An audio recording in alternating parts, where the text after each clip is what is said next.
زړه مې نه صبرېږي وای تا پسې سوځېږي وای حاضره نه وړای د بلبل غوندې چغېږي وای بلبل غوندې چغېږي وای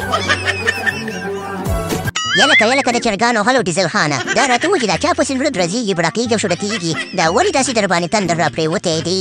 یاره عمران خانه ورپسې مې ژبۍ شوله تړخۍ شوله بیمار شو ورپسې کینسر مرض هم شو ورپسې رومس به ټړکېږي پړکېږي درځېږي خو اخر د موټونه ویړو ودې کاټه ښه یاره ډیزل خانه خبره داسې ده که نه چې ستا ورپسې زړه ټکېږي پړکېږي شړکېږي او زموږ ورپسې زړه د باندې ووتو د اور پسې د انګلنډ نه جیجي پر ورپسې راغلم خو اوټونه رانه اخر مې عمران خان ویوړه یاره فرعون ډېر زیات ظالم و په دومره ظلم یې چا زر نه وکړی چې په جیل کې دننه ترې اوټونه ګټلي وو یا الله پاکه مینځر ما ټوله زما ما ته مرګ راولي یاره نواز شریف په سوړه دې مړ پرېږدمه د چرګو غله خبره داسې ده که نه چې ته خو راته سم نوم اخله که نه ډیزل خانه ته څه کوې موږ خو د یوې کښتۍ پاچایان یو که نه او که نه خبره داسې ده که نه چې سمونه ته اخله د چرګو غله اوسونه او ډیزل رحمانو تړتړو ته پوته ته یې اوټونه خو ما وګټل ای نواز شریفه ای ډبرهي نه ما نه نشي ګټې نه زه یم عمران خان راولې د لغمان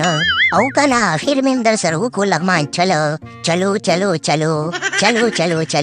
پروګرام ورګایم